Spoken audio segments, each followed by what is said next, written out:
Merci de continuer par nous soutenir Sport FM Samedi Sport. Et nous recevons Ayivi Ekwevi, vous le connaissez, c'est l'entraîneur de l'AS Togoport qui a réussi quand même à intégrer pour la première fois dans l'histoire du foot togolais les phases de poule de la Ligue africaine des champions. Ayivi Ekwevi, bonjour. Bonjour Franck.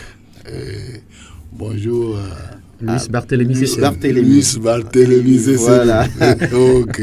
Alors, qu'est-ce que vous vous dites aujourd'hui après avoir bouclé les phases de poule de la Ligue européenne, pas la Ligue européenne, de la Ligue africaine des champions?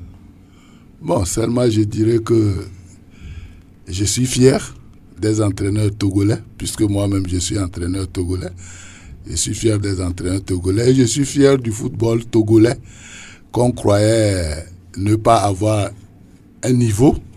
Et nous avons prouvé, les entraîneurs togolais et moi avons prouvé que le football togolais n'est pas comme certains le pensent. Alors quand cette compétition est annoncée, étiez-vous sûr d'arriver quand même à intégrer pour la première fois les phases de groupe? Oui, vous savez, l'effectif que j'ai conduit jusqu'en phase de groupe, je l'ai il y a banalement 2-3 ans.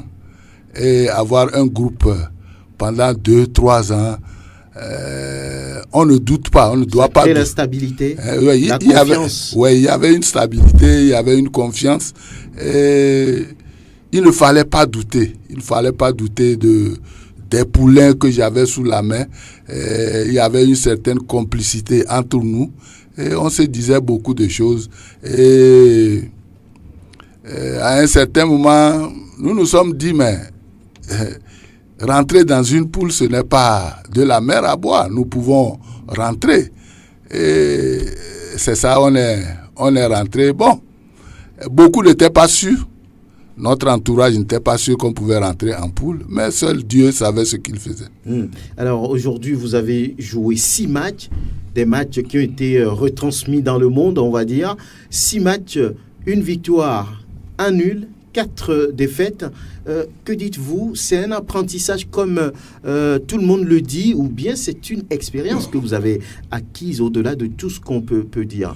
Bon, d'abord, je vais revenir sur les phases éliminatoires. Nous avons joué là, nous avons joué 4 matchs en aller et retour. Nous avons gagné 2 matchs. Nous avons concédé 2 défaites, mais au profit du but marqué à l'extérieur, nous sommes qualifiés pour la phase des poules. Bon, en poule, nous avons joué 6 matchs, comme vous venez de le dire. Nous avons gagné 2, nous avons fait 1 nul et nous avons fait 4 défaites. Bon, je ne dirais pas que c'est de l'apprentissage, parce qu'au fur et à mesure où la compétition avançait, je sentais que les poulains gagnaient en confiance, les poulains grandissaient. Et s'il y avait à recommencer, je crois que les mêmes joueurs que j'ai présentement feront mieux. C'est des regrets à l'arrivée parce que vous avez commencé timidement. Après, vous avez fait une victoire inattendue sur Mamelodi Sundowns, le champion d'Afrique 2016. Est-ce que ça a fouetté un tout petit peu votre orgueil? Vous vous êtes dit, oui, cette fois-ci, on peut essayer quelque chose, c'est possible. Vous vous êtes dit ça? Oui, je crois que actuellement, les joueurs et le staff et le bureau nourrissent des regrets. Parce que ça pouvait être mieux que ça. Si au début, on s'était entendu, si au début, il y avait un dialogue entre le staff, les joueurs et le bureau, je crois que cette poule n'était pas quand même très difficile pour nous. Voilà, alors aujourd'hui, l'AS Togoport n'est plus champion, il va y avoir une cassure, vous n'allez plus enchaîner une participation à cette grande compétition africaine. À ce niveau aussi, est-ce que vous regrettez de n'avoir pas, on va dire, enchaîné au niveau du Togo? Vous savez, comme c'est notre première participation, Je crois qu'on avait devant nous, comme on le dit en vernaculaire, 2 lièvres à poursuivre. Nous n'avons pas su choisir notre objectif. Nous n'avons pas pu déterminer franchement ce qu'il fallait faire. Vous voulez avoir les 2 lièvres au même moment. Voilà, Ça vous a un peu dispersé. Ça nous a dispersé parce que nous n'avions pas un effectif conséquent. Nous n'avions pas un effectif. Au finish, nous avons joué le championnat et la Champions League avec 19 joueurs, avec tous les retombées, les cartons, les blessures, il y avait tout ça là. Comment se fait-il que vous n'avez pas eu à recruter? On a recruté. Oui, mais finalement, c'est des joueurs qui n'ont pas forcément été utilisés. Là, c'est des joueurs... bon, au cours du championnat, nous avons recruté pêle-mêle, sans savoir que le problème de passeport va se poser vers la fin. C'est plus le problème de passeport qui nous a tués. Bon, et là-bas, je dirais que nous avons un peu failli. Nous avons failli parce que nous ne nous sommes pas entendus sur certaines choses. Quoi par exemple? C'est difficile à dire. Non, c'est pas difficile à dire. Oui. C'est pas difficile à dire. Il fallait, après, une fois rentré en phase de poule, on devait discuter. C'est pourquoi j'ai dit tout de suite que le dialogue a manqué. Il fallait discuter avec les joueurs. Il fallait discuter avec le staff pour harmoniser les choses. Mais ça n'a pas été fait. Ça n'a pas été vite fait. Ça n'a pas été vite fait. C'est quand il y a eu des remis-ménages que ça s'est fait après. Mais c'est le lieu aussi de remercier l'amiral Adénion, qui est le président d'honneur de l'Est Togo Port, qui vraiment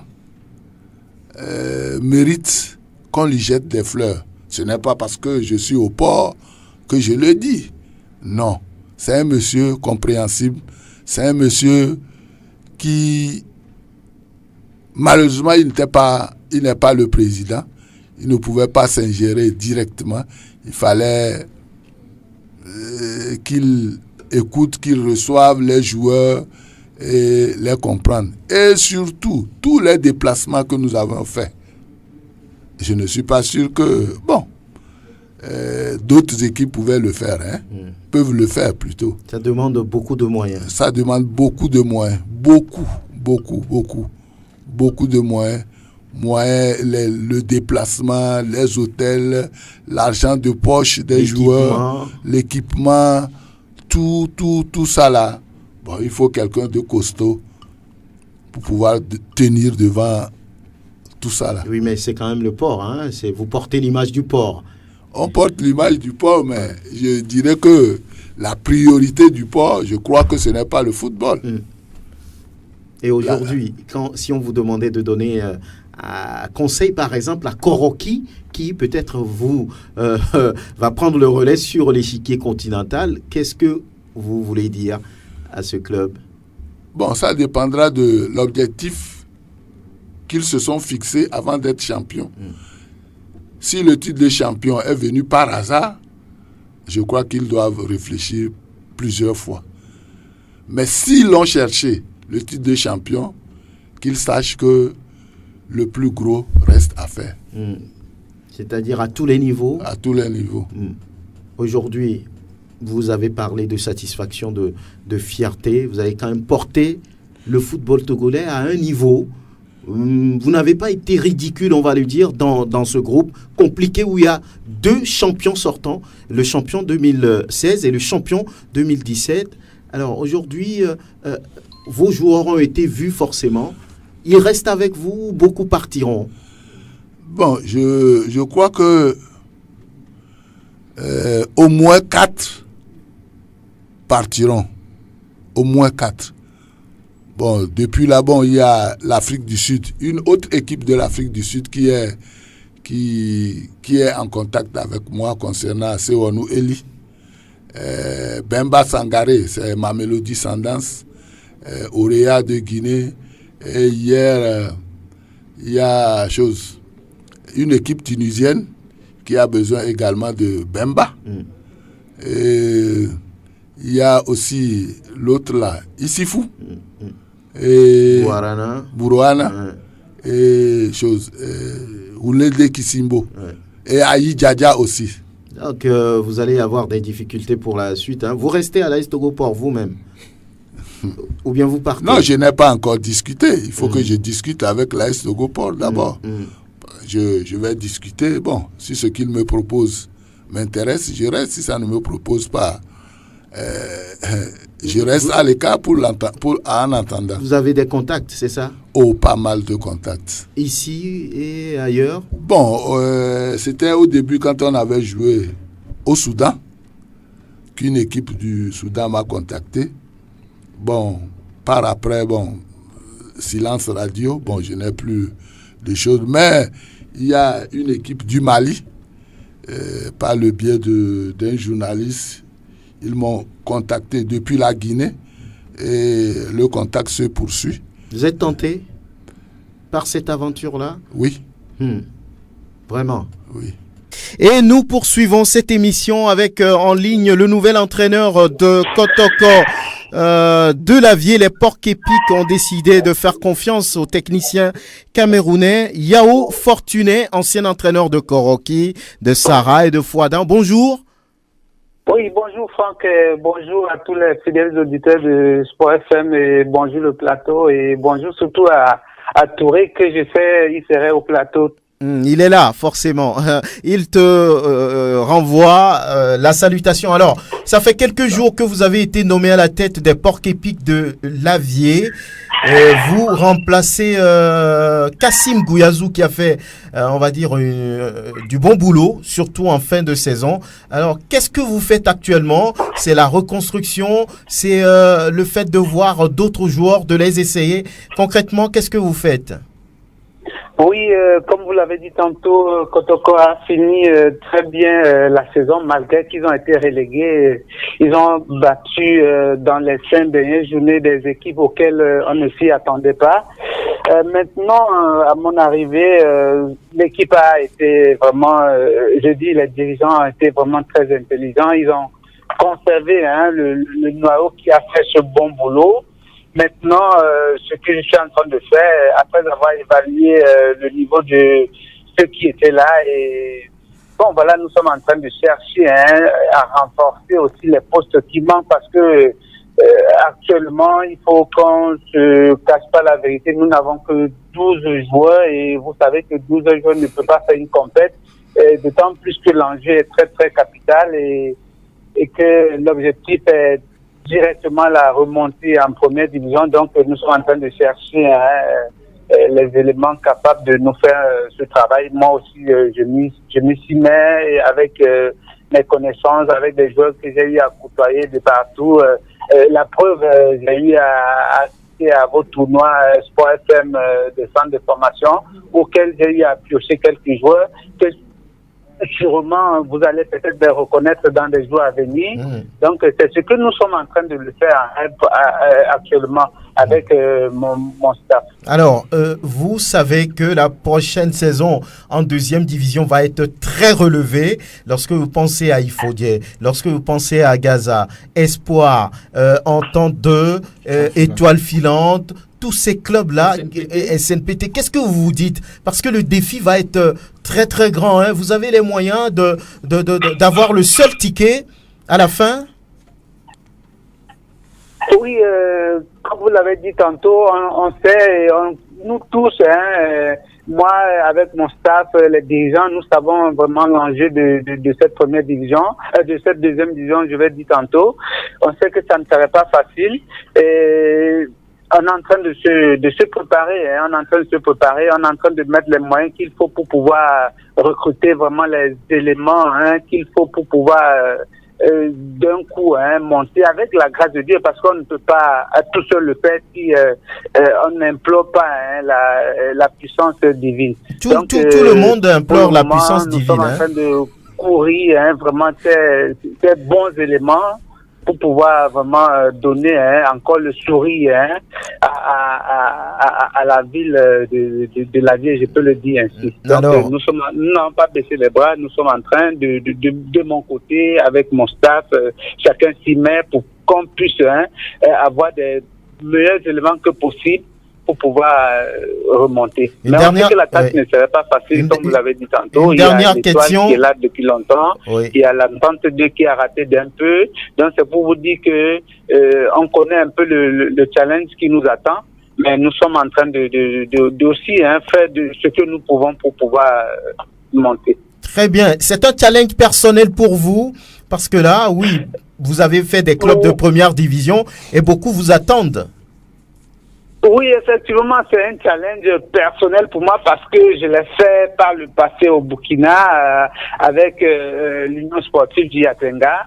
Même si c'est passé inaperçu, j'ai encore envie, hein, de le refaire ici. J'ai encore envie d'écrire encore une histoire. Je veux marquer de mon passage ici à la Vie. Mais je compte aussi, hein, sur toute la population, sur tous, hein, ceux qui sont vraiment partisans, ceux qui sont supporters de la Vie, parce que moi seul, hein, je ne pourrais pas le faire. Donc je compte sur mon encadrement, je compte sur les dirigeants, je compte sur les joueurs avec lesquels je discute beaucoup et déjà il y a une bonne ambiance, il y a une bonne harmonie, on s'entend bien et chacun est conscient, hein, de l'enjeu qui nous attend. Donc nous travaillons vraiment dur pour ça. Voilà. Bon courage, Yao Fortuné, et surtout bonne chance aussi là-bas à la Vie.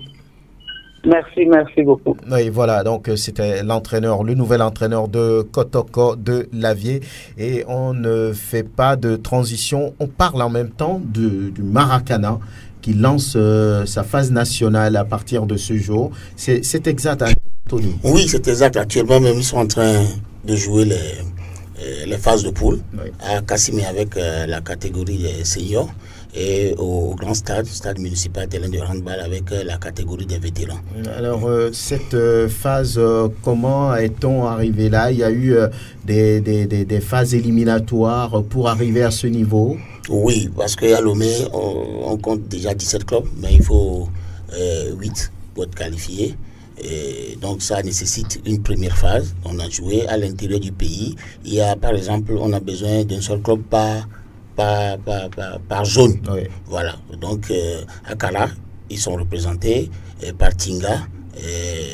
À Palimé aussi est représenté. À Tapamé, Sokoré, et puis dans les lacs, il y a Santos de Haute. Alors, aujourd'hui, il y a combien d'équipes retenues pour cette phase nationale-là? Chez les seniors, les 8 sont là. Chez les vétérans, il y a 6. Donc, on a fait 2 poules de 3.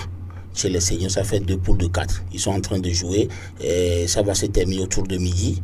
Il y aura les demi-finales et finales à partir de 15h au stade municipal. Techniquement, vous êtes le directeur technique. Qu'est-ce qu'on peut dire aujourd'hui du Maracana togolais? Oui, le problème que nous avons déjà, c'est à l'intérieur du pays où il n'y a pas assez de clubs. Ce qui fait qu'ils n'ont pas de compétition dans les jambes. Mais à Lomé, le niveau est vraiment relevé. Donc, ce qui fait que lorsqu'on rentre dans les phases de poule, maintenant, les équipes de l'intérieur ne font pas le poids. À part peut-être Semassi et Atapamé, ils font assez d'efforts. Il faut quand même reconnaître que Semassi, les Kotokoli aiment le foot. Donc, il leur suffit d'une séance ou deux pour qu'ils s'adaptent. Ils jouent très bien. Ils ont déjà, au niveau des vétérans, ils ont tenu tête au moins pour la première partie avec MCL, le champion en titre. Mais bon, ils ont cédé par la fin. Mais quand tu vois leur jeu, c'est déjà bon. C'est déjà bon. Donc, pour le niveau du Maracana, je pense qu'on essaie de faire de notre mieux.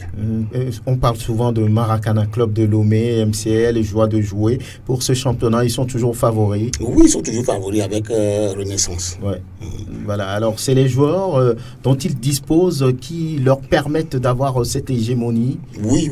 Tu sais, MCL est le club le plus ancien, donc ils ont toujours gardé l'effectif depuis toujours, et puis il faut reconnaître qu'ils ont une manière de jouer spéciale. Donc leur concurrent direct, c'est la Renaissance.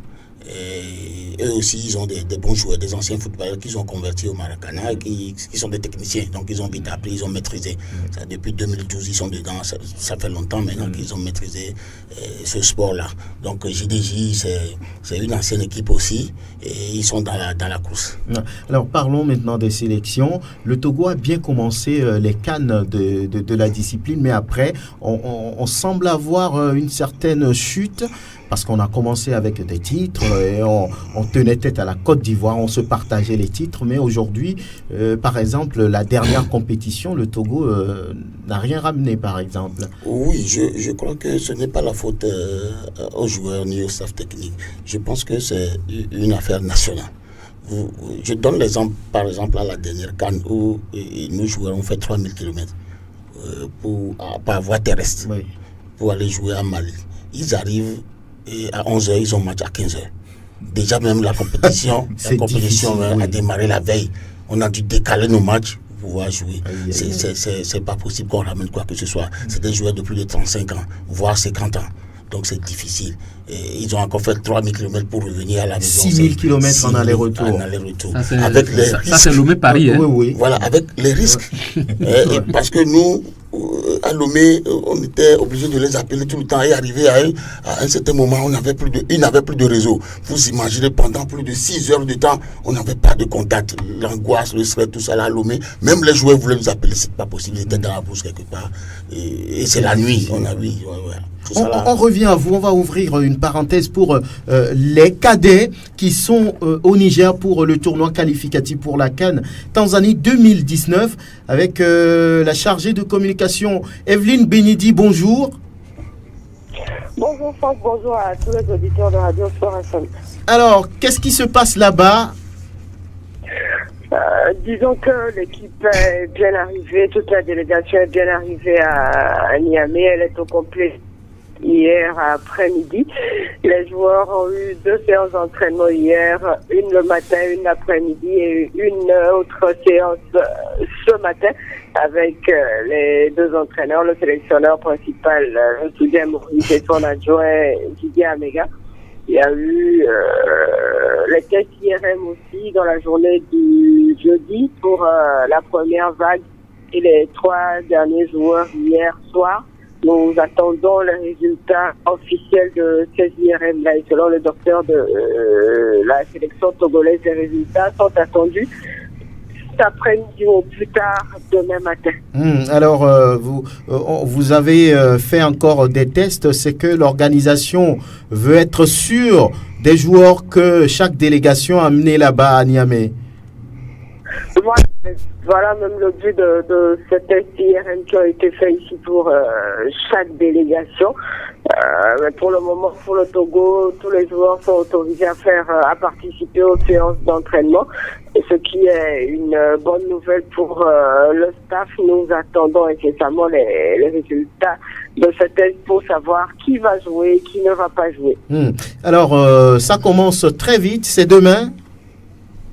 Oui, c'est demain. Contre le Niger. À 16h, heure locale, contre le Niger. Alors, comment est-ce que le staff prépare son groupe, son effectif pour affronter le pays organisateur? Ce ne sera pas facile. Allô? Oui. Je disais, comment le staff prépare-t-il son effectif pour affronter le pays organisateur? Oui, c'est vrai que ça se prépare dans une sérénité totale. L'ambiance est bonne. Les joueurs sont très motivés, les jeunes joueurs sont très motivés. Pour la plupart, c'est leur première sortie sur le plan international. Vous savez, avec les enfants, en même temps, c'est délicat. Et au même moment, on sent la fougue dans ces joueurs-là. Ils veulent en finir avec le Niger. C'est le pays hôte, ils en sont compte.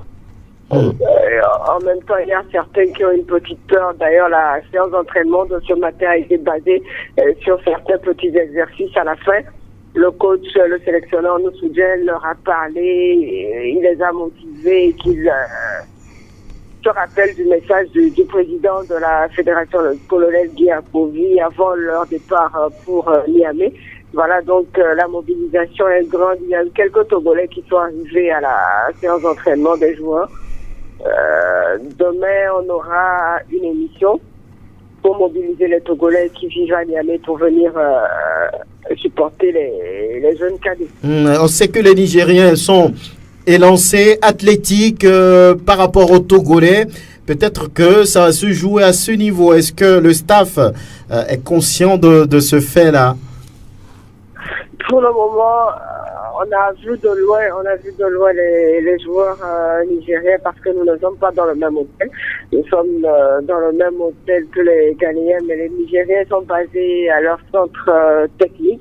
Hier, on les a aperçus. Hier après-midi, on les a aperçus juste après notre séance d'entraînement. Vous savez, les Nigériens, ils ont la taille, mais comme le sélectionneur l'a dit aux joueurs, ce n'est pas forcément la taille qui joue. Il faut être plus intelligent, il faut être terrain, il ne faut pas donner de l'espace à l'adversaire. Les joueurs, comme je l'avais dit, en sont conscients et on attend demain à 16h en local pour voir véritablement ce qui va se passer. Merci bien Evelyne Benidi, bien de choses, bon courage aux joueurs et surtout bonne chance. Allô? Oui, allô? Oui, bonne chance à vous.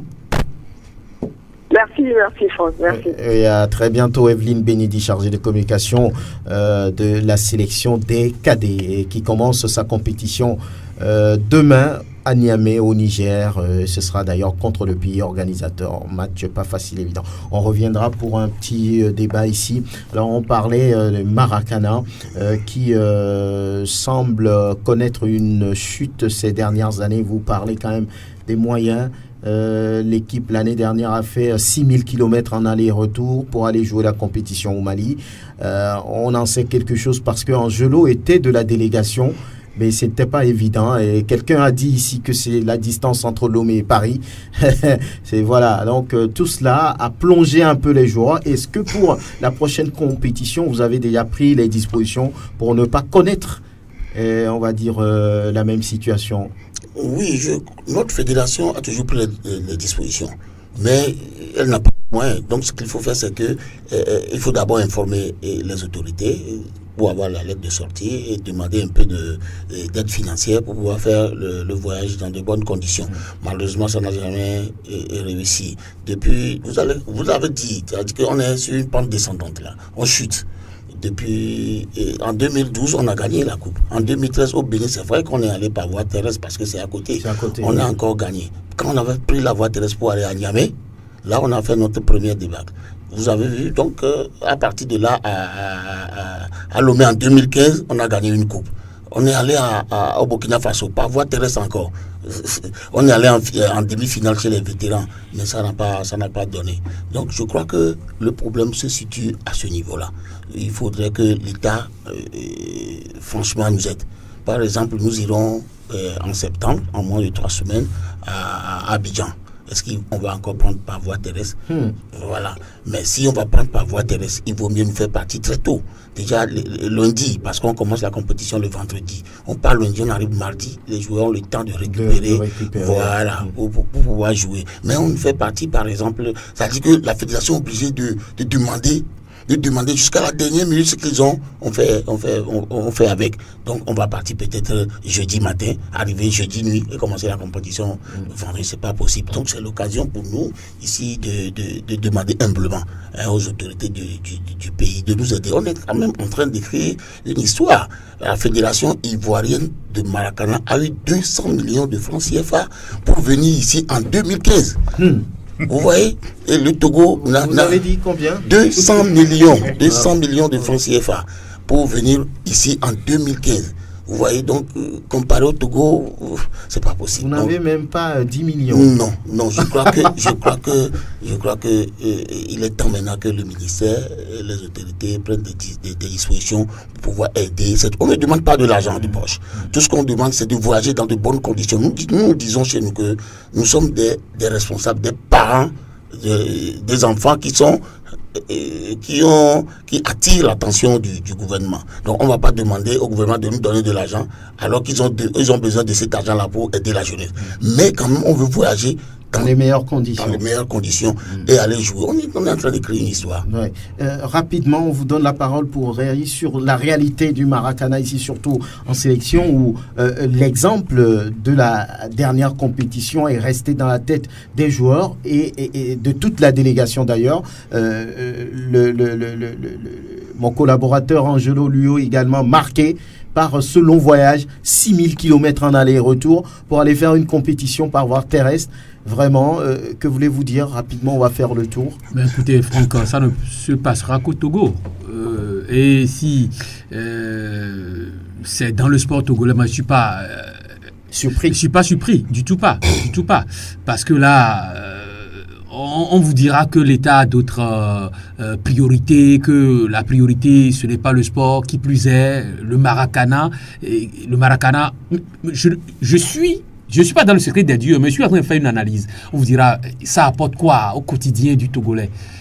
Mais on doit quand même savoir que quand on est sous un mandat social, excusez-moi le terme, le chef de l'État a placé son dernier mandat, ce mandat, excusez-moi, comme étant un mandat social, et que c'est la promotion de la jeunesse. Nous avons quand même intérêt à faire un peu de sacrifice.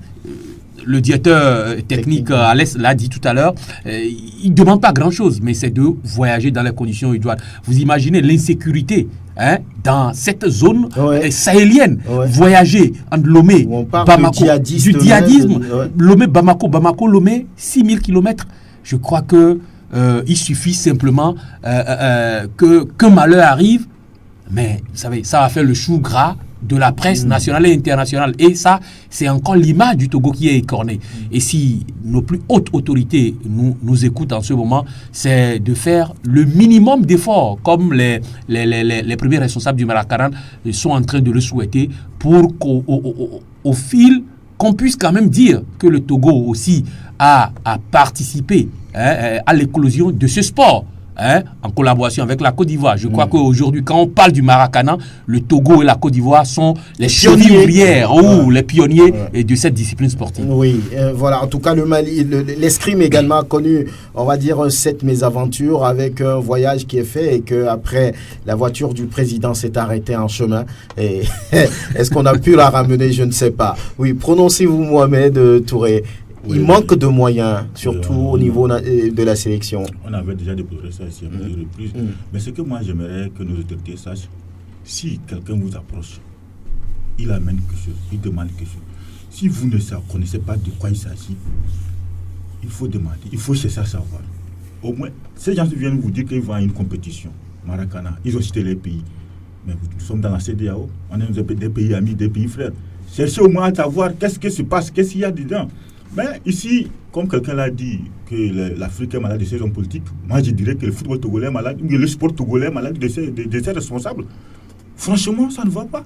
Si aujourd'hui la Côte d'Ivoire a pu débloquer en 2015 200 millions, je me demande même au Togo, est-ce qu'on peut débloquer 25 millions pour le Maracana? C'est ça la question. C'est ça la question. Donc, nos autorités, ceux qui sont devant, nos premiers responsables sportifs, n'ont qu'à copier ou bien n'ont qu'à essayer de prêter attention l'oreille au moins à d'autres pays pour voir ce qui se passe là-bas. Quand vous l'étiez, le Maracana, oui, on a bien commencé avec la première édition de la CAN, la deuxième où le Togo a gagné des trophées au niveau des vétérans, au niveau des seniors. Cette fois-ci, après des voyages par voie terrestre, rien du tout. Je voudrais dire tout d'abord que, à mon sens, ce n'est pas seulement les longs voyages qui font que les performances des Maracaniers togolais ont chuté. Et moi, je crois que même si je suis ça peut être l'un des paramètres. J'ai dit ce n'est pas seulement ça qui explique ça. C'est vrai que je suis ça un peu de loin. Je vois quelques matchs, les championnats nationaux, les championnats de la Ligue de Lomé. Mais lorsque vous regardez la courbe de ces équipes en sélection, vous allez voir que le Togo, à un moment donné, a rivalisé avec la Côte d'Ivoire qui est l'initiatrice ou bien la créatrice de ce sport. Et puis subitement, cette équipe du Togo a commencé à aligner des résultats mitigés. Moi, je crois que le directeur technique ici, il faut qu'il regarde aussi du côté des équipes. Moi, je crois que au-delà des problèmes financiers, il y a aussi un problème de l'effectif qui peut-être, entre guillemets, a davantage vieilli, ou peut-être il y a eu un manque de renouvellement de l'effectif qui peut expliquer certaines performances à la baisse. En dehors de cela, c'est évident que vous ne pouvez pas demander à des joueurs d'un certain âge de faire 3 000 km et de faire les performances qu'ils auraient faites s'ils avaient fait 100 km. Vous voyez ça. Mais quand on est au Togo, on ne doit pas en être étonné. Parce que même parfois au foot, parfois à d'autres disciplines, il y a même des disciplines où on ne regarde même pas de ce côté. C'est le Togo qui est comme ça. Parce qu'ailleurs, ailleurs, certains États sont prompts à dégager des liquidités pour tous les sports. Au Togo, on est habitué au fait que c'est compliqué. C'est compliqué et moi, je me permets même de dire qu'il faut qu'on commence à oublier l'argent de l'État. Parce que si on attend que l'État prenne 200 millions pour donner aux Maracaniens, on va attendre longtemps. Ce que je crois qu'il est important... Ça ne viendra jamais. Ce que je crois qu'il est important de réclamer à l'État, c'est de créer le contexte pour que les sociétés financent les sports. Est-ce qu'elles vont le faire, ces sociétés? Non, parce que, oui. C'est à l'État de créer le contexte. Oui, c'est que le contexte aujourd'hui n'est pas favorable. Il y a des sociétés au Togo ici qui peuvent donner 200 millions aux Maracaniens. Prenez 200 millions, allez à Abidjan, revenez. Mais le contexte ne le leur permet pas. C'est pourquoi, plutôt que de demander à l'État de donner de l'argent au sport, il faut encourager l'État à créer le contexte pour que les sociétés investissent dans le sport. J'ai déjà dit ici une fois l'exemple du Mali où on fait les télétons. Sur l'année, on invite les sociétés à donner de l'argent pour couvrir les dépenses des sports. On récolte des milliards. Mais peut-être parce qu'ils le font, peut-être parce que les sociétés savent qu'en contrepartie, il y a quelque chose qu'elles y gagnent. Mais si au Togo, les sociétés sont déjà comment on appelle ça, LBS, filez-moi le mot, sont déjà sous la pression fiscale. Tout à fait. Sous la pression fiscale, quel argent vont-elles encore dégager pour financer les sports? Alors que tout le monde sait que partout au monde, c'est le privé qui met de l'argent dans les sports. Donc c'est ce contexte-là qu'il faut que l'État crée pour que les sociétés enfin s'accordent. Prenez par exemple Total. Total peut donner 200 millions. Togo Oil, je ne sais plus. Il y a plein de sociétés qui peuvent. Les banques, Ecobank, Atlantique, tout ça là. Mais je suppose que le contexte ne leur permet pas de s'engager, ou bien ils ont peur que le fixe s'attaque à elle dès qu'elle donne 200 millions au Maracana. Donc on a besoin de cet argent, du sponsoring pour faire les sports, pour réussir les sports. Parce que ce qu'on ne sait souvent pas, c'est que même en Europe, même en France, il y a beaucoup d'athlètes, beaucoup de sportifs qui sont financés par des privés. Et c'est à partir de cet argent des privés qu'ils font les performances. Ce n'est pas forcément l'État. Donc l'État togolais, le vrai défi pour notre État, c'est de créer le contexte. On a déjà fait... terminé. On a déjà parlé du fonds de développement des sports. FONADES. C'est une piste. Pourquoi on ne va pas au bout de ce FONADES? Pour que le contexte soit favorable, pour que les sportifs puissent aller demander, ou bien que les sociétés, ceux qui ont de l'argent, c'est les sociétés qui ont de l'argent, puissent financer le sport. C'est ce chantier-là sur lequel il faut avancer pour que les sportifs n'aient plus à attendre tous de l'État, de l'argent de l'État. Vous voyez ça? C'est difficile, oui. On revient à vous pour conclure. Oui, je voudrais répondre à mon frère Kodjo parce que au niveau de l'effectif qui est vieillissant, je voudrais vous dire que c'est une réalité. Mais les gens ne sont pas motivés à jouer au Maracana, toujours parce qu'il n'y a rien dedans. Nous, notre objectif, c'est que quand celui qui joue le championnat de première division ou deuxième division, il termine sa carrière à partir de 35 ans, en fait. Donc, on doit les récupérer. Au lieu qu'ils retournent dans les bars, on les récupère en même temps pour qu'ils viennent jouer avec nous. Mais au Maracana, il n'y a rien. Vous imaginez les gens qui quittent Agoué, ils sont là au grand stade, ils vont jouer, ils vont repartir à Agoué. Il n'y a rien. C'est pour le plaisir. Mais si Et comme vous l'avez dit, l'État nous aide un tout petit peu. La fédération va déverser ça, va reverser ça au niveau des clubs. Ne serait-ce que les ballons, les maillots. Le club se repose sur seul le président. Seul le président supporte tout le club. Ce qui fait que on a beau faire la cour à des anciens joueurs de venir jouer. À Goubli a essayé, à Mavi. On a fait la cour à MTP Meda. Mais ils sont venus, d'abord, on joue sur du béton. Alors que actuellement, la Côte d'Ivoire est en train de construire 5 rôles. Uniquement pour le Maracana, sur le temps du territoire. Ils ont 4 millions de Maracanais licenciés. Vous imaginez un peu ce que c'est. Les gens viennent au Maracana parce que l'État injecte de l'argent dedans. Nous, les gens ne viennent pas, ils ne trouvent pas de... Il n'y a rien dedans pour venir jouer au Maracana. Donc nous restons dedans. Nous sommes restés dedans parce que quoi, on prend plaisir. Nous avons compris à peu près la chose. Si au moins on a un stade uniquement pour Maracana, c'est déjà un point motivant, voilà, pour que les gens puissent venir. Donc nous avons un long chemin à faire. Qu'est-ce qu'on peut vous souhaiter? Du courage? Tout juste du courage. Beaucoup de courage, Alex Anthony. On a été très heureux de vous avoir. Revenez quand vous voulez, partager les infos de Maracana avec nous. Ce sera intéressant. Excellent week-end. À vous aussi.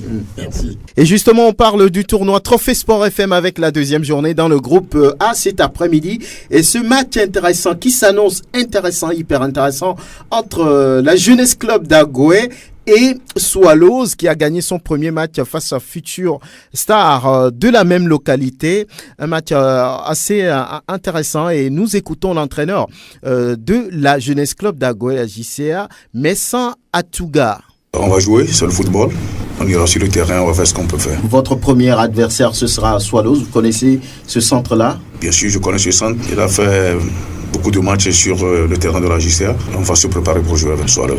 Et rendez-vous cet après-midi là-bas au stade de la Jeunesse Club d'Agoé à partir de 15h, temps universel en tout cas. Un match très attendu entre la JCA et Swallows pour la deuxième journée dans le groupe B. On aura d'abord ce match entre l'AS OTR et puis Tambo. Et puis ensuite, ce sera CJ Mounas contre, Ifodje d'Atakbame. Et pour Sali Ahmed Salim, c'est un match aussi important. Il a fait une prévision. Je vous propose de les écouter. Avec ces matchs-là, tu vas noter beaucoup de choses et en entraînement, on va corriger beaucoup de choses aussi. Ça va monter un peu plus que ça parce que maintenant, on est au moins 40%. Mais on va ajouter quelques 20%. Là, on va monter à 60%. Voilà, Sali Ahmed Sali, mais son français, vous avez compris certainement. Ce qu'il a dit en face, ce sera Pouli et So Simna. Le prochain match, nous allons toujours continuer parce que c'est la première fois que ces enfants viennent à Lomé, la plupart, et c'est une première fois aussi qu'ils jouent sur cette pelouse de cette qualité. Ils ont pris le goût, prochainement, ils vont mieux faire. Nous allons corriger la finition, nous allons corriger maintenant la timidité sur les enfants, la psychologie, et nous allons attaquer. Le hauteur aussi peut être prenable, on va jouer à l'offensive prochainement. Pouli et Sosimna, l'entraîneur de Tambo qui est venu d'Atakpa, mais Tambo ça veut dire piment. Cette équipe a perdu, on va dire, avec les armes à la main la dernière fois face à CJ Mounas, 2-1. Et puis l'autre match de la deuxième journée dans le groupe B, ce sera entre Ifodje et CJ Mounas. L'entraîneur camerounais d'Ifodje, Brice Tigoun. J'espère qu'on va travailler la main dans la main pour pouvoir rectifier le tir. Je pense que mon deuxième match, je vais essayer d'aligner presque mon effectif. Voilà, je suis en phase de reconstruction. Je pense que j'ai tiré beaucoup de leçons. J'espère que le tournoi continue. On va négocier match par match. Uro Kurachagara, lui, c'est l'entraîneur du CSJ Mounas. Il s'est sorti du piège de Tambo la dernière fois et voici ce qu'il nous dit. Quand Ifodje, qui a perdu son premier match et qui est l'aîné de Tambo, ils vont revenir pour venger leur cadet. Donc nous, ça sera encore un match très difficile. On va s'apprêter. De toutes les façons, l'objectif c'est pour la qualification. Mais il y a des choses également à corriger avant ce match-là. Oui, on a 2 jours. On va essayer de remodifier les choses pour que tout se passe bien dans les jours à venir. Voilà, Uro Kurachagara, l'entraîneur de CSJ Mounas. C'est le tournoi qui va se poursuivre avec cette découverte qui est Tambo. Je peux vous assurer que c'est de tout jeunes joueurs qui avaient la valeur. Et d'ailleurs, le but qu'ils ont marqué face à CSJ Mounas, c'est un but à montrer dans les écoles de football. Je n'exagère pas. Il fallait être au stade pour voir ce magnifique but marqué pour l'égalisation contre CSJ Mounas. Et donc demain, ce sera face au grand AS OTR qui va vouloir se qualifier tout de suite juste après un deuxième match. Donc tout le monde est invité à aller au stade de la Jeunesse Club d'Agoé pour vivre ce qui va se passer déjà cet après-midi entre la Jeunesse Club d'Agoé et puis Swallows. Et merci de choisir la référence sportive. On a noté l'arrivée d'autres invités. Tchanilé Bana, qui est, vous le connaissez, l'ex-sélectionneur des éperviers du Togo. Bonjour. Bonjour. Tout va bien? Ça va très bien. Bonjour à tous les auditeurs du Sport FM. Ce matin, vous êtes en t-shirt bleu. C'est quelle couleur? C'est quoi? Ou bien c'est choisi comme ça? Bon, c'est choisi comme ça. Moi, je ne considère pas les couleurs. Donc, voilà. Je suis international, donc je marie toutes les couleurs. En tout cas, le bleu, c'est une très bonne couleur. J'aime bien ça. Je pense que c'est la couleur de la Vierge Marie. Ah bon? Mais faisons la religion maintenant. La couleur de la Vierge Marie. C'est du bleu. C'est du bleu. C'est du bleu. Comment le savez-vous? Mais tout musulman fut catholique chrétien. C'est vrai. Ouais, nous connaissons le prophète Issa, nous connaissons le prophète Moïse, donc ils sont dans le Coran, donc le musulman, quand il va chez les chrétiens, il peut manger. Le musulman peut marier une femme chrétienne, mais qu'elle soit catholique. Voilà. Et la couleur de la Vierge Marie, c'est la couleur bleue. C'est Tchanilé Bana qui nous apprend ça ce matin. Robert Daba, bonjour. Bonjour, cher ami. Comment vous allez? Je vais bien par la grâce de Dieu. Et Elite Foot? Tranquille. Bien. Nous sommes, on va dire, à une semaine, disons-le comme ça, de ce match important contre les Écureuils du Bénin. Les éperviers vont faire leur deuxième sortie dans les éliminatoires de la CAN Cameroun 2019. Vous êtes l'organisateur d'une telle rencontre. Qu'est-ce qui se fait? Oui, d'abord, je voudrais dire merci à tout le public sportif togolais pour l'accompagnement qu'ils font toujours quand il s'agit de Elite Foot Management. Je n'oublie pas les autorités togolaises et la Fédération togolaise de football qui nous a fait confiance. Je remercie aussi vous, hommes de médias, pour tout le travail médiatique que vous abattez aux côtés de Elite Foot. Déjà, le match, c'est le 9. Le Togo reçoit le Bénin. Hier, nous avons lancé les hostilités par une conférence de presse. Nous avons donné nos messages, nos directives.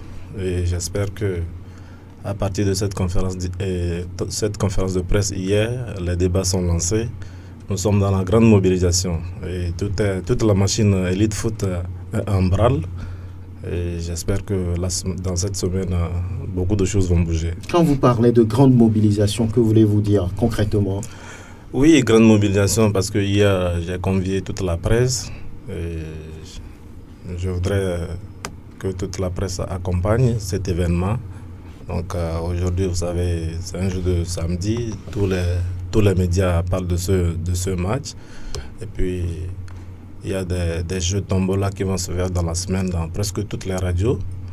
Et la diffusion des spots aussi a commencé depuis hier. Il y aura une caravane. Il y aura une caravane le samedi, la veille du match, où les supporters des éperviers seront en couleur jaune, couleur fétiche.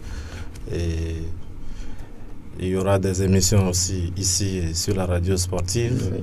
Nous sommes en train de discuter avec la communication des éperviers pour qu'on puisse faire du direct. Ouais. Quand les joueurs sont à l'hôtel, quand ils sont au match, au campement et tout. Donc on veut revivre les vieilles habitudes pour une grande mobilisation. En tout cas, une grande mobilisation, ça va être le cas forcément, puisque la sélection togolaise n'a plus joué depuis, on va dire, 18 mois ou un peu moins, ce qui veut dire que les supporters, les fans des éperviers vont sortir massivement. Vous avez pensé à ça parce que c'est le stade municipal, pas très grand comme Kégué. Comment comptez-vous gérer cette affluence, cette mobilisation-là? Oui, ça c'est un débat vraiment parce que pour réussir tout événement, il faut une bonne sécurité. puis vous savez que Elite Foot n'est pas à sa première organisation. Nous avons toujours notre manière de faire, et une manière qui est beaucoup appréciée par tous, avec le commandant Atekpe comme chef de file. Nous allons accueillir pour ce match près de 12 000 spectateurs, parce que le stade municipal fait 13 000 et quelques. Mais la Fédération togolaise de football nous a demandé de faire 12 000 places. Donc nous avons fait 12 000 places, les tickets sont déjà prêts. Et on souhaite que l'affluence soit grande côté togolais. Les Béninois, ils sont prêts. Nous avons un correspondant, un partenaire à Cotonou qui nous renseigne, qui nous donne des événements, qui nous, point par point, tout ce qui se passe à Cotonou par rapport à ce match. Il nous fait le point. Et puis à ce jour, on sait qu'il y a près de 5000 supporters béninois qui sont attendus déjà vendredi. C'est sûr que jusqu'à dimanche, ce nombre pourra augmenter. Maintenant, il faut que nous, Togolais, nous puissions vite acheter les tickets pour que les 12 000 places, ce soit les Togolais qui achètent plus de places. En tout cas, dans le Togo et le Bénin sont des pays frères. Il y a tellement de Béninois ici, il y a tellement de Togolais de l'autre côté aussi. Et dans le sport, vous avez quand même voulu qu'à la fin, qu'il y ait ce mot fair play. Oui, exactement. Vous savez, même la FIFA et la CAF, le fair play sur le stade, et nous y travaillons. Et puis vous savez que le Togo et le Bénin ont un antécédent qui n'est pas très bien. On a fait un match à Cotonou, je crois, en 2007, si ma mémoire est bonne. Juin 2007, oui. Voilà, il y a eu des échauffourées le match ne s'est pas bien passé, c'est pas bien terminé. Donc les Togolais ont ce mauvais événement en tête, mais de 2007 à 2018, beaucoup de choses se sont passées. Donc, je peux dire que les deux pays ont oublié ça, parce qu'entre-temps, le Togo, les éperviers locaux sont allés jouer à Cotonou, au Bénin. Les écureuils locaux aussi sont venus jouer ici, dans la bonne ambiance. Et puis, tout récemment, la sélection junior des écureuils est venu jouer contre l'Est Togoport ici. On a eu le président Jérôme Charaf et autres. Donc le terrain est prêt et tout va bien se passer. Le match sera joué dans le fair play. En tout cas, oui, parlons de ce match maintenant. Louis Barthélémy Sessenou, c'est un match de qualification. Ce n'est pas un match encore décisif, mais ce sera un match très important pour les deux sélections. C'est vrai que le Bénin a gagné son premier match contre la Gambie, là-bas à Cotonou 1-0. Le Togo, souvenez-vous, lui perdait à Blida contre les Fennecs, 0 but contre 1. Et ça va être un match vraiment important pour le Togo. On ne veut plus perdre pour cette deuxième sortie. Le Togo veut se relancer et là il faudra gagner. Et le Bénin aussi veut gagner. Ça va être un match très attendu, très serré, il faut le dire. Très serré, un match piège, hein. Moi je dirais pour le Togo, parce que le Togo, c'est vrai, a fait une première sortie à Blida que toute la presse nationale et internationale a jugée intéressante dans le fond du jeu, mais au fil, le Togo a perdu face à l'Algérie, 0 but contre 1 au moment où le Bénin battait la Gambie. Vous imaginez qu'une défaite du Togo dimanche prochain compliquerait un peu plus la situation du Togo, parce que c'est vrai que la Gambie est en train de recevoir, ou recevra en ce moment même l'Algérie, et que un autre résultat mettra le Togo dans une situation assez compliquée. Vous voyez un peu la Fédération béninoise de football qui a également fait peau neuve avec le départ de Anjorin Moucharafou et de Chacus, le président de Chacus, qui a pris les rênes de cette fédération. Également, au niveau du staff technique, il y a eu un peu du renouveau avec l'arrivée du technicien français Michel Dussuet, qui connaît bien déjà la maison et qui a donc profité également pour asseoir un effectif autour de l'effectif de l'ancien sélectionneur Omar Tchomogo. Et quand vous voyez un peu les 21 joueurs convoqués par Michel Dussuet, pratiquement il y a 19 qui viennent de l'Europe et un du Nigeria et un seul de la Tunisie. Donc, quand vous y jetez un coup d'œil, je vous assure que les Béninois ne viendront pas à Lomé en victime expiatoire. Il va y avoir du jeu parce que des métronomes comme Stéphane Sessayon qui joue actuellement en Turquie sont là, et Michael Poté qui joue également en Turquie, Jordan Adeoti, Steve Mounier. Lui évolue du côté de Huddersfield en Angleterre. Farnol Fabien qui joue également en Turquie. Alagbé Saturin et Khaled Adenon. Ça veut dire que quand vous voyez un peu dans le fond l'effectif béninois, je me dis que les Béninois savent quand même que même un match nul pris à Lomé sera vraiment décisif pour la suite de la compétition. Alors, autrement dit, au niveau de la sélection togolaise, ça doit passer ou ça casse. Parce que là, il faut prendre des points.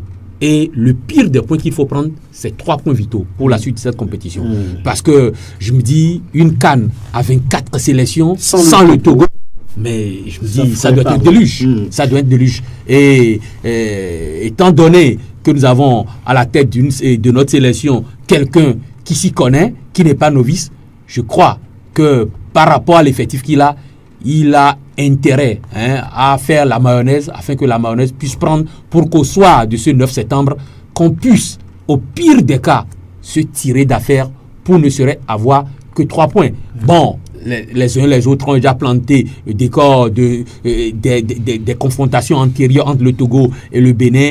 Et c'est vrai, tu as dit que c'est des peuples frères. Et nous avons de la famille là-bas, les Béninois de la famille chez nous.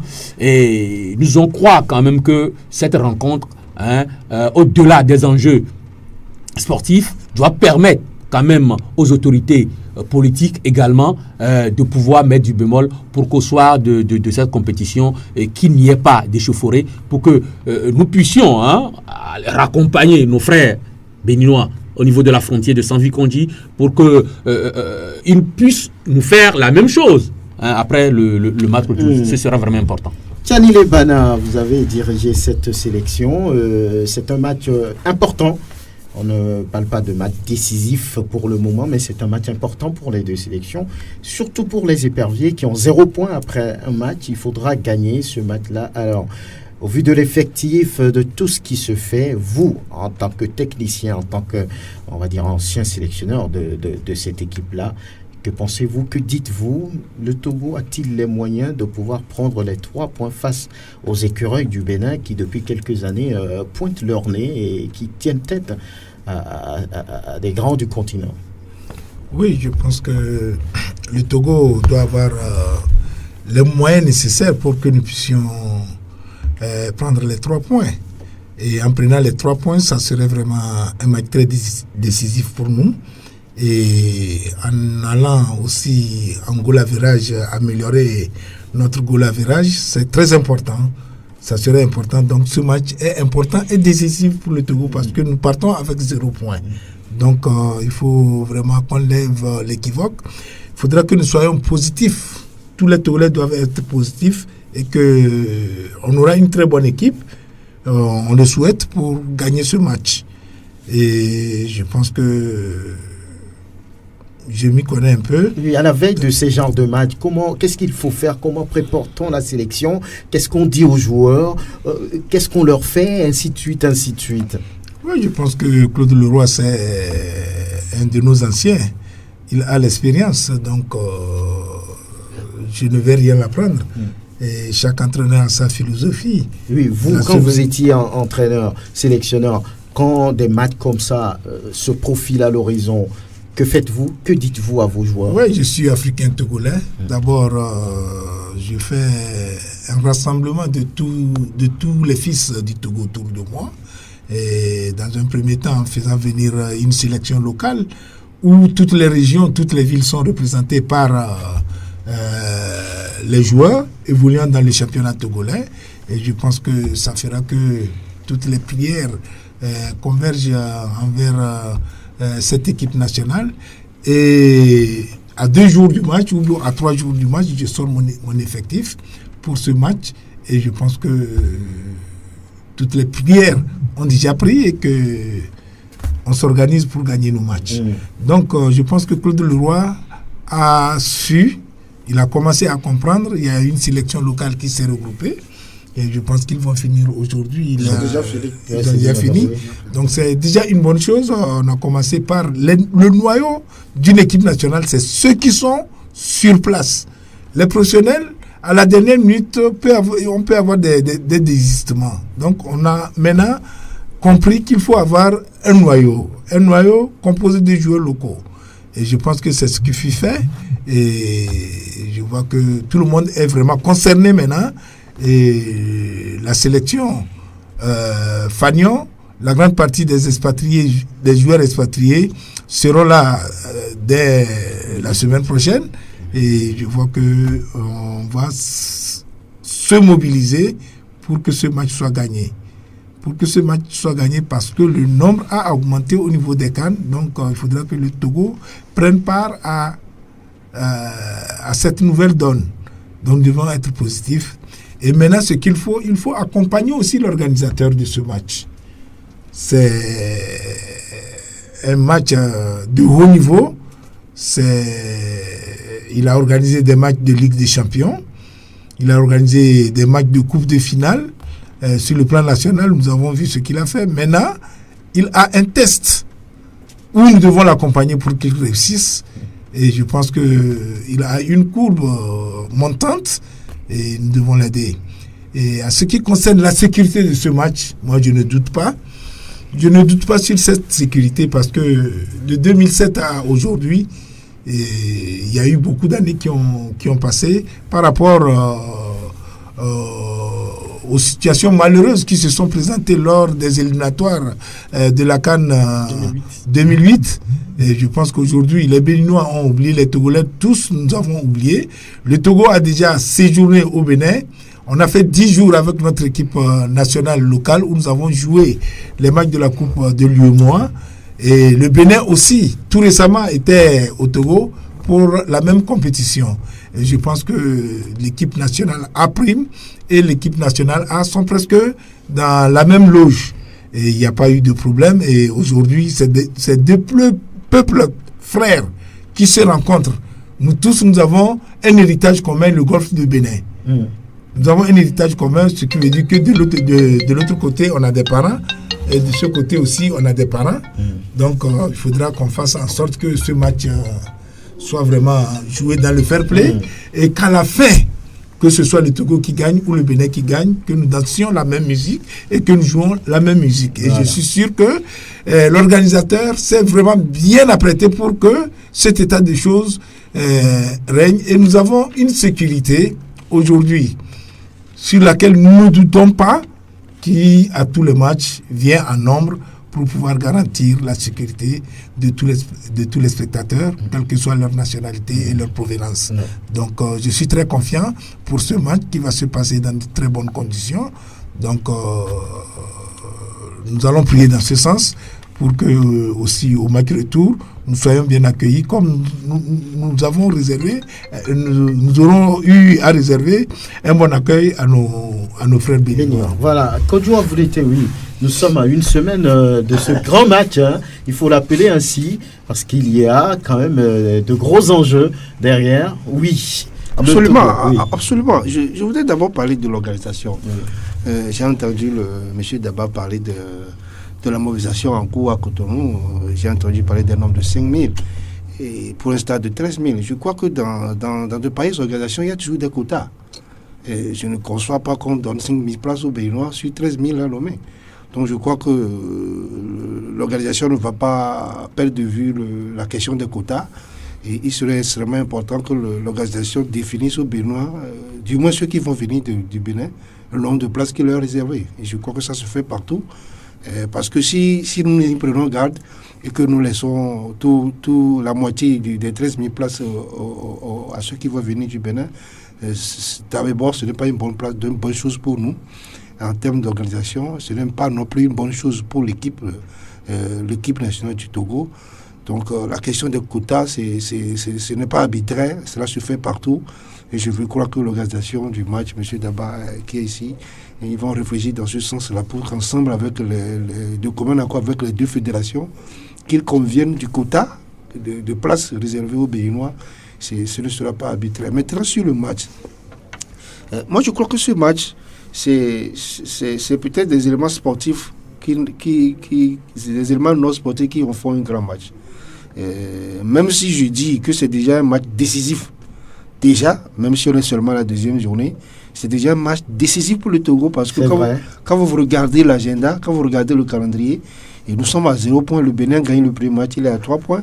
Mais quand vous regardez l'agenda, si nous gagnons le Bénin, nous avons 3 points. Derrière, nous avons 2 matchs entre guillemets faciles contre la Gambie. On peut prendre 6 points en attendant le dernier match, l'avant-dernier match contre l'Algérie et le dernier match en mars au Bénin. Donc si nous gagnons le match du Bénin, ça va être un déclic.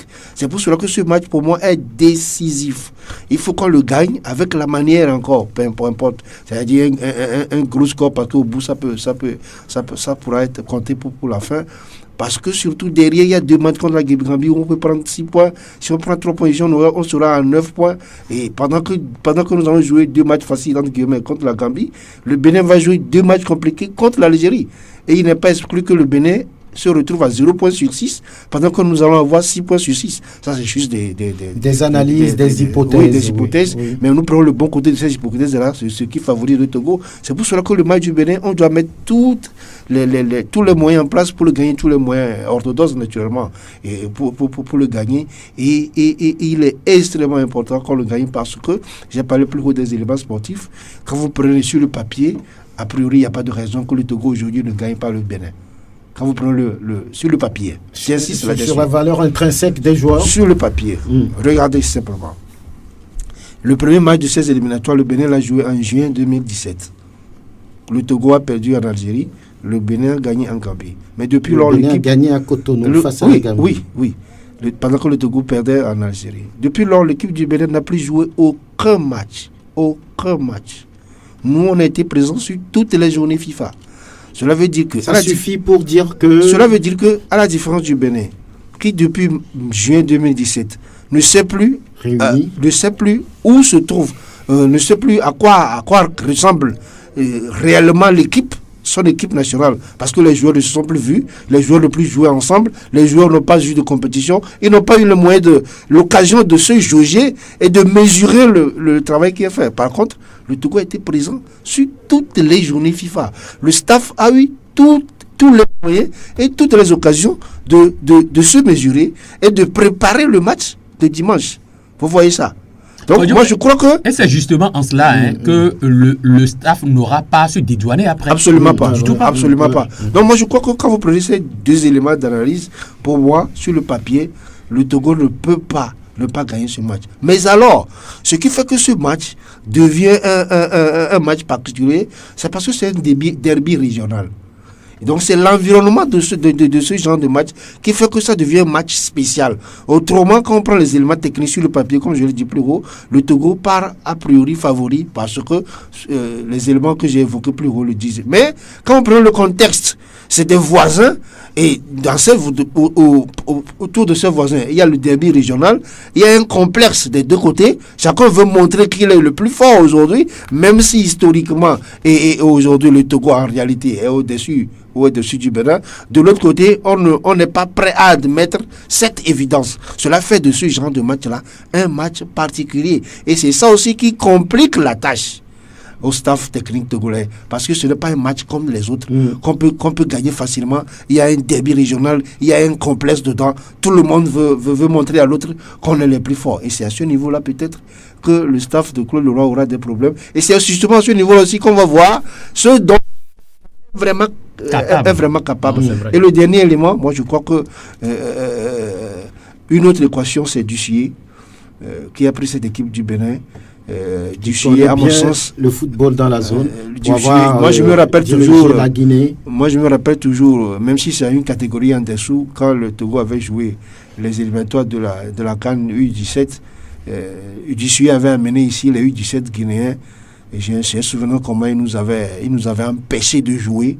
Et cela est resté quelque part dans ma tête, un petit traumatisme. Et je me demande si Dussuyer ne se prépare pas à rééditer le même coup contre les Togolais. Mais il revient à Claude Leroy, vu toute son expérience, il revient aux joueurs togolais, vu toute leur expérience et tout leur parcours, de démêler ce piège-là et de se sortir de ce piège.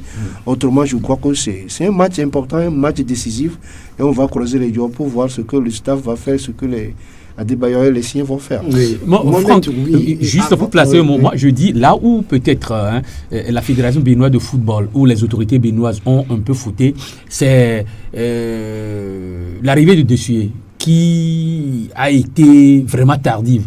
Parce que là, vous allez constater que même avant la prise de fonction du nouveau bureau dirigé par M. De Chacus, c'est encore Omar Chomogo qui a coaché pratiquement l'équipe. C'est pourquoi vous allez voir même qu'au niveau même du staff, au niveau même de...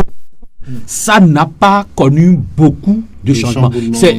C'est la sélection. Ça ne peut pas connaître beaucoup de changements parce que le Bénin en termes de football aujourd'hui, il n'y a pas autre chose. Il n'y a pas autre chose. Non, c'est vrai. À moins de prendre les joueurs, les U20 qui ont joué récemment, c'est l'ossature. C'est ce que, en dehors de quelques binationaux, Koundé, Dagba et autres qui ont dit non à l'équipe du Bénin, il n'y a pas grand-chose en dehors de ça. Donc, ce que le Bénin a aujourd'hui, c'est ce que Tchomogo a utilisé, c'est ce que Dussuyer va utiliser, à moins que les binationaux acceptent, mais beaucoup de binationaux ont dit pas encore. Oui, on verra bien. Oui, Mohamed, ce match-là, il est important. Et bon, beaucoup disent que c'est déjà décisif, même si on est à la deuxième journée des éliminatoires.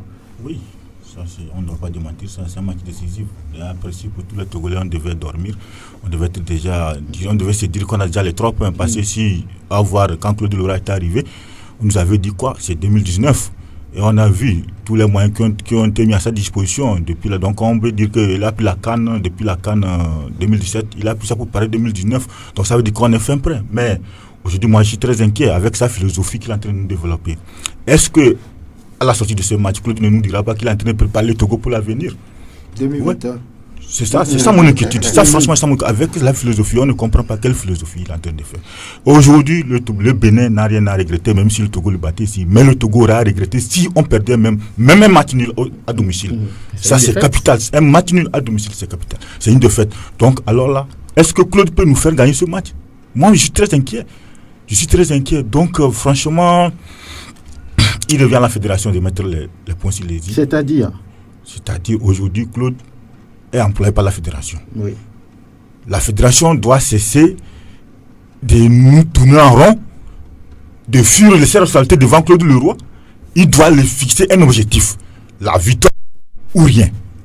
Là, c'est clair. Mais sur ce match, la victoire ou rien. Mais quand on laisse quelqu'un se prendre comme s'il est dessus tout le monde, parce qu'il discute avec les autorités de l'État, donc on ne peut rien le dire, on ne peut rien l'assigner, ça c'est une erreur. Donc aujourd'hui, ce match, tous les Togolais l'attendent. Quant à ce qui concerne les problèmes entre le Togo et le Bénin, il n'y a pas de problème. Parce qu'on doit se rappeler que le problème du Togolais ne se situe pas au niveau du Bénin seulement. Il y avait Lungui, il y avait Ankambida, un peu partout, avec même le Mali. Donc ça veut dire que c'est quelque chose qui n'allait pas. Donc si aujourd'hui, on a la chance que presque tous ces acteurs sont partis. Quand on prend le Bénin, Moussara fait partie. Donc c'est des nouvelles têtes qui sont arrivées. Au Togo aussi, c'est des nouvelles têtes qui sont arrivées. Donc moi je vois qu'autour de ce match, il y en a une belle ambiance. Tout va se bien passer. Mais c'est sur le terrain, la victoire, est-ce que le Togolais peut l'avoir? C'est ça. Ça c'est mon inquiétude. Voilà. Oui. Avant Louis Barthélémy, au niveau de l'organisation, quand je parlais d'une inquiétude tout de suite, il a évoqué le problème de quota. Est-ce que ça va être fait? Parce que c'est 12 000, c'est le nombre fixé par la fédération. Ça peut prendre un peu plus, mais il ne faut pas trop, on va dire, mettre les gens comme des sardines. Voilà pourquoi on met une marge. Alors, est-ce que ce quota va être fixé pour nos frères qui viennent? Bon, jusqu'à ce jour, ce quota n'est pas fixé. Et ce que nous faisons d'habitude, c'est à la réunion technique, à la veille du match, que ensemble, avec les délégués CAF et autres, qu'on détermine le nombre de supporters organisés et la place qu'on doit leur octroyer au terrain, au stade.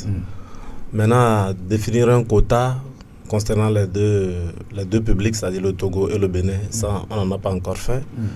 C'est une bonne suggestion. Je vais discuter avec la Fédération de football. Parce que si le stade est à 12 000 et que nos frères béninois prennent 5 000 déjà, c'est déjà trop. Vous voyez un peu. On leur trouve 500 places rapidement.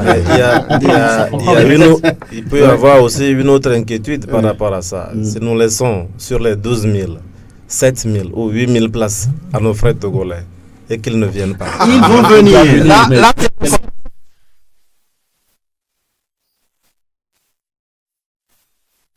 c'est pas un club, c'est des éperviers. Les Togolais ne se posent pas de questions.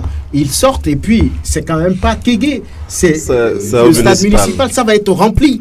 Ça va être rempli, il n'y a rien à dire. En tout cas, nous faisons les choses pour, et nous avons aussi réduit les prix pour que les gens puissent... Au lieu de 2000, c'est 1500. Au lieu de 2000 et 2500 par le passé, c'est 1500 les gradins. Donc, j'espère que les Togolais seront là. Non, les inconditionnels des éperviers seront au rendez-vous parce qu'ils n'ont plus vu leur sélection depuis le match de l'Algérie. Ça fait quand même, on va dire, 15 mois que cette sélection n'a plus joué de compétition officielle. Oui, Tchani Lebana, vous voulez réagir? Oui, moi, je n'ai pas d'inquiétude pour le problème de quota.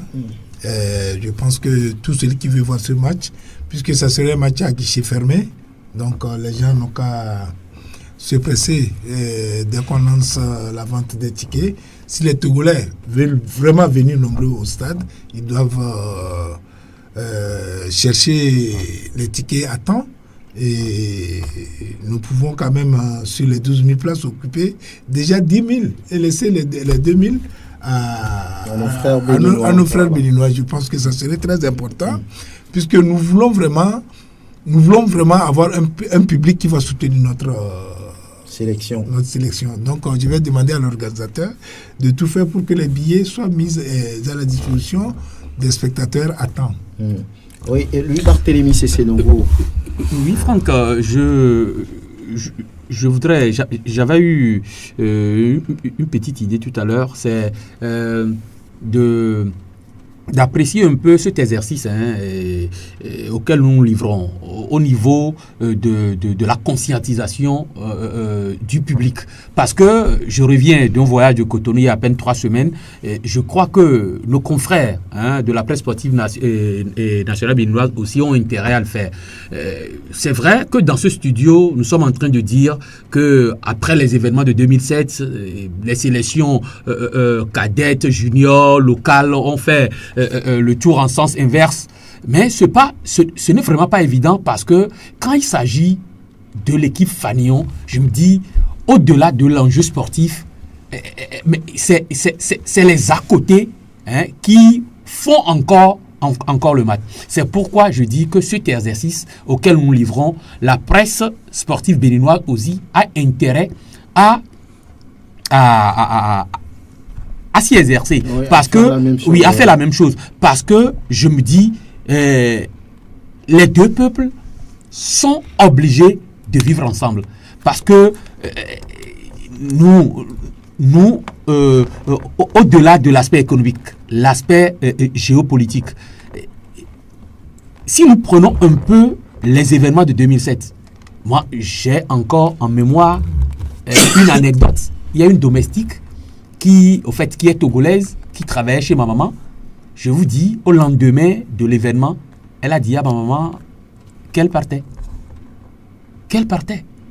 Donc, je me rappelais que ça a obligé à l'époque les deux gouvernements. Je me rappelle que le ministre des Affaires étrangères du Togo, le professeur... Charles Pondiaga, le professeur Ninevi. Oui, le professeur Ninevi avait été dépêché à la frontière pour rencontrer son homologue du Bénin. Et à l'époque, je me rappelais, je bossais également pour une chaîne béninoise dont je suis correspondant ici au CAFM.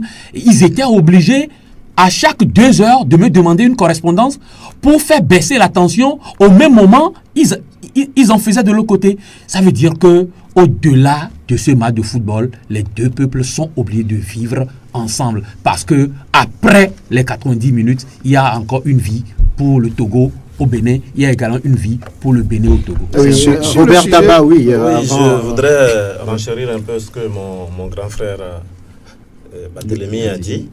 Et nous sommes en train de faire un travail dans ce sens par rapport à ce qui doit se faire au niveau de la communication à Cotonou et au Bénin.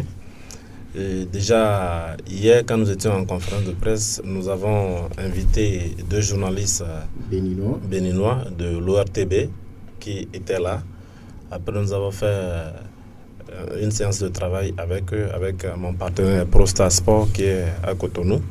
Et dans la semaine, nous allons faire le déplacement de Cotonou, faire un petit point de presse ou aller sur les médias, parler à nos frères béninois pour que le même message de la non-violence que nous adressons au public sportif togolais, que le même message soit aussi envoyé à nos frères béninois.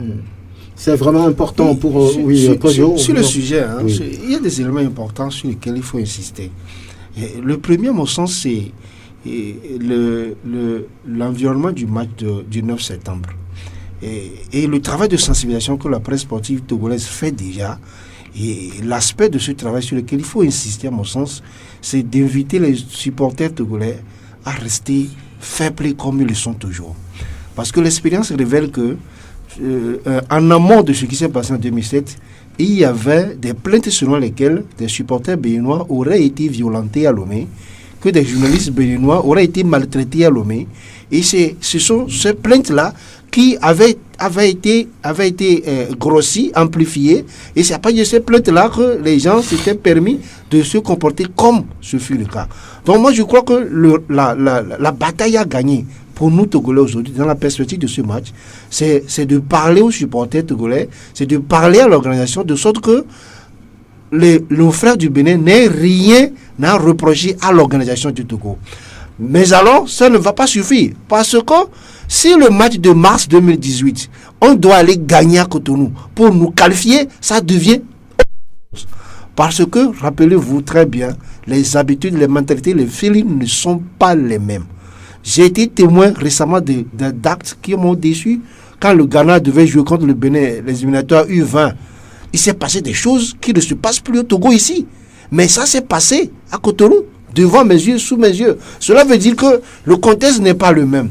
Et que la première bataille que nous devons gagner, c'est l'organisation du match du 9 septembre, faire de sorte que les supporters togolais restent fair play comme ils le sont toujours, et qu'au niveau de l'organisation, que les Béninois n'aient rien à reprocher à l'organisation. Parce que c'est à partir de ces petites plaintes-là que des gens incontrôlés comment on appelle ça, excite les gens au règlement de compte.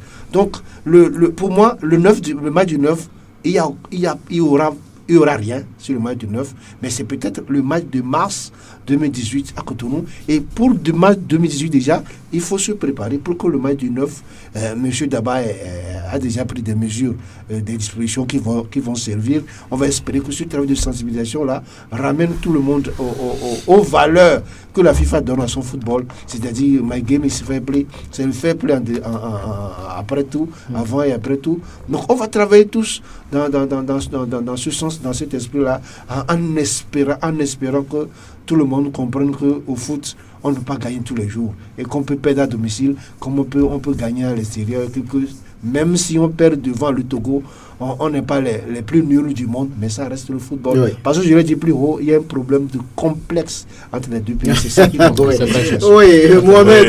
Je pense que ce que je voulais dire, Kodjo vient de tout dire. Parce que moi, je suis dans le Yoto. C'est la rivière qui sépare le Togo du Bénin. Je connais les Béninois. C'est des gens qui aiment rendre le coup. Donc, comme il vient de parler du fair play, parce que j'ai en mémoire les matchs entre les locaux. Lorsque moi-même, je voulais acheter un ticket, mes frères togolais ont voulu arracher le ticket dans mes mains, que je suis des Béninois de ne pas me vendre les tickets. Le jour-là, j'ai réagi d'une autre manière pour leur faire comprendre que ce n'est pas ça qui se passe. Alors là, nous devons d'abord nous corriger. éviter des problèmes inutiles. C'est pourquoi je salue la caravane. Non seulement inviter les gens au terrain, mais plutôt les sensibiliser sur ce problème. Ça va être très important, la sensibilisation, parce que ce match que beaucoup considèrent comme un match important et même décisif pour la suite, parce que les matchs vont s'enchaîner dans l'intervalle d'un mois, ou bien Robert d'abord. Oui, en octobre, le 12 octobre, le Togo joue encore la Gambie ici. Oui, et après on fera le match retour là-bas à Banjul, et en mars et le 18 novembre Algérie. Nous recevons l'Algérie. Ça s'enchaîne, hein, et voilà, il n'y aura pas de répit pour cette sélection. Est-ce que vous voyez quelque chose qui peut faire pencher cette rencontre des deux côtés? Aujourd'hui, la force du Togo, vous avez mentionné peut-être un des paramètres qui pourra permettre au Togo de prendre les 3 points, parce que cette équipe s'est retrouvée plusieurs fois. Ce n'est pas le cas des écureuils du Bénin. Est-ce que ça suffit? Non, ça ne suffit pas. Ça ne suffit pas, même si c'est l'un des atouts sur lesquels le Togo peut compter pour damer le pion au Bénin, mais ça ne va pas suffire, parce que quand vous observez les matchs que nous avons joués depuis Blida jusqu'à ce jour, les matchs FIFA, vous reconnaissez que l'équipe du Togo n'est pas encore totalement sereine, elle n'est pas encore hors de reproche. Vous voyez ça. Sur le match de Blida, par exemple, moi j'ai relevé au niveau du milieu du terrain ce manque de comment on appelle ça, le relais. On arrivait à récupérer, et Lawele et Achou essayaient de récupérer certaines balles. Mais après, qu'est-ce qu'ils en font? La relance n'existait pas. On n'arrivait pas à relancer. Ils faisaient tout le boulot au milieu. Peut-être on avait donné juste des consignes de récupération. De défendre. Par contre, dans un match comme celui-là, il faudra aller de l'avant, il faudra se projeter de l'avant. Cela veut dire que sur ce plan-là aussi, on a des problèmes. Quand vous voyez tous les matchs qu'on a joués jusque-là, on prend souvent des buts. On en a pris 3 contre le Nigeria, on en a pris 2 contre la Côte d'Ivoire. Avant de réagir, le Malawi nous a battus, même s'ils ont bafoué le football. Je crois qu'on a battu le Niger 2-0. On a toujours pris des buts. Ça veut dire que derrière, ce n'est pas encore la forteresse. Ce n'est pas encore la forteresse. Et quand vous voyez les joueurs que nous avons derrière, peut-être Claude va mettre dans l'axe Hakim et Djene, peut-être, je ne sais pas. En face, il y aura un certain Mounier qui est très bon de la tête. Cela veut dire que sur ce plan-là, il y a un défi à relever. Le talent de ce joueur, c'est peut-être son jeu de tête. Il faut l'empêcher. Il faudra avoir des occasions comme ça. Des occasions, vous voyez ça. Et c'est vrai que ce seigneur n'a plus l'exemple de 25 ans, quand il avait 25 ans, mais il reste toujours une menace. Il est au milieu de terrain, au niveau des éperviers. Il reste une menace, seigneur, reste une menace au milieu de terrain. Cela veut dire que, en dehors du fait que sur le papier, le Togo pas favori, il faudra que le staff sur le terrain se montre pertinent dans les choix et surtout dans l'animation. Dans l'animation du jeu, ce qu'on va faire au milieu de terrain, est-ce qu'on pourra relancer facilement après la récupération et maintenant en défense, est-ce qu'on trouvera le moyen pour annihiler le jeu de tête des Béninois sur lesquels ils pourront être très dangereux s'il faut en tout temps souligner aussi la vivacité de Jodel Dessous, la vivacité de Stéphane Sessignon qui en milieu de terrain pourront donner du fil à retordre à l'équipe togolaise. Donc favori oui, mais il faudra rester pertinent et réaliste devant. Et il faudra surtout marquer des buts. Et quand vous voyez le parcours, on a marqué seulement 2 buts au Niger et à la Côte d'Ivoire. Nous n'en marquons pas beaucoup. C'est des équations qui restent à solutionner. Oui, Barthélémy, vous, à quel niveau va se jouer la différence? Non, moi je me dis, ce sera la bataille au milieu de terrain. Ce sera la rude bataille au milieu de terrain. Et c'est l'équipe qui aura eu la maîtrise le plus dans l'entrejeu qui va l'emporter. Bon, alors, Kodjo a planté le décor. C'est vrai que depuis pratiquement un an et demi, on a vu cette sélection togolaise qui a été régulière au cours des journées FIFA. C'est vrai également que l'équipe n'a pas totalement changé, mais en face d'une équipe béninoise, quand vous prenez des joueurs comme Khaled Adenon qui est en train de faire un très bon début de championnat avec Amiens, vous prenez un joueur comme Jordan Adeoti qui est également un très bon joueur à la JOCR. Cette équipe béninoise, je me dis, même si elle n'a pas été régulière lors des journées FIFA, c'est des joueurs qui jouent également longtemps ensemble. Donc, face à l'équipe togolaise, je crois que les Béninois vont peut-être chercher à provoquer nos joueurs. Et Steve Mounier, et ça, Kodio l'a dit, c'est un joueur qui est dangereux de la tête. Donc, notre défense, au niveau surtout de la charnière centrale, a intérêt à être beaucoup plus vigilante. Donc, c'est à nous d'imposer le rythme du jeu aux Béninois. Les Béninois peuvent refuser tout simplement de jouer. Contenter d'un match nul. Contenter de jouer un match nul. Et là, je crois que après le premier quart d'heure, si nos joueurs mentalement ne sont pas assez équilibrés, je crois qu'ils vont commencer par faire d'abord de l'anti-jeu, par douter, et ce sera en faveur de l'adversaire. Donc moi, je vois que globalement, au niveau des deux sélections, le Togo, certes, l'emporte sur le papier, mais ça doit se jouer à un mental à plus de 150%. Les Togolais doivent être présents. C'est aussi à ce niveau que j'ai regretté le choix que le staff a fait en prenant 3 attaquants. À moins que je me trompe, c'est vrai qu'aujourd'hui, dans le football moderne, les milieux, tout le monde peut marquer des buts, mais les positions restent les mêmes. On définit toujours les joueurs par leur poste. On est attaquant ou bien on est milieu, même si l'attaquant, le milieu peut devenir attaquant, vice-versa. Mais moi, je crois que dans un match comme celui-là, lorsque vous prenez Adebayor là-bas, qui sont a priori les titulaires, et derrière, lorsque ça ne va pas marcher, c'est Kevin qui est là. J'ai posé la question, est-ce que Kevin aujourd'hui a l'étoffe pour affronter Adeoti, pour affronter Khaled Adeno, pour affronter Verdon, même si les 3 que j'ai cités n'ont pas la grande expérience comme d'autres grands défenseurs. C'est des équations. Hein, c'est une question que je pose. C'est cela que j'ai regretté qu'on ait choisi Kevin au lieu d'autres. Peut-être Kevin a vu, peut-être malgré son âge, hein, malgré bien qu'il soit juste dans la réserve, qui n'est pas encore suffisamment d'expérience, il est possible qu'il crée l'événement, qu'il surprenne tout le monde. Mais on aurait pu faire mieux que de se limiter à ces 3. Peut-être qu'Adebayor là-bas feront le travail, mais cela n'empêche pas qu'on soulève que on ne s'est pas mis à l'abri de tout.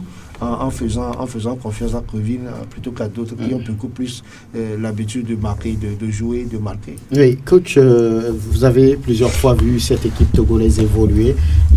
Et comment la jugez-vous? Est-ce qu'elle a du mental? Est-ce qu'elle a de l'étoffe? Oui, aujourd'hui, elle doit avoir de l'étoffe. C'est une obligation pour elle. Nous n'allons pas tergiverser autour de la positivité de cette équipe. On a intérêt, comme c'est un match décisif et important, on a intérêt à être positif derrière cette équipe et souhaiter que ce match soit gagné. Comme tout le monde ici l'a dit, un match nul serait vraiment une défaite pour nous. Parce que nous risquons d'être le dernier de la classe. Nous ne sommes pas dans les phases décisives, mais la décision peut se prendre aussi en début des matchs. Donc nous devons tout faire pour gagner ce match. Et je suis sûr, je suis convaincu que ce match, nous allons le gagner. Nous allons le gagner. Avec la manière. Avec la manière. Avec la manière. Et je suis très convaincu que nous allons gagner ce match. Il y a même rien à dire. Oui. D'autres détails avec l'organisateur Robert.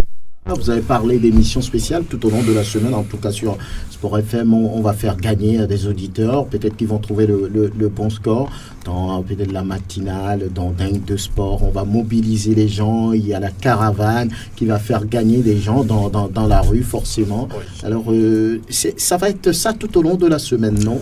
Oui, ça va être ça toute la semaine, et puis nous allons conclure le vendredi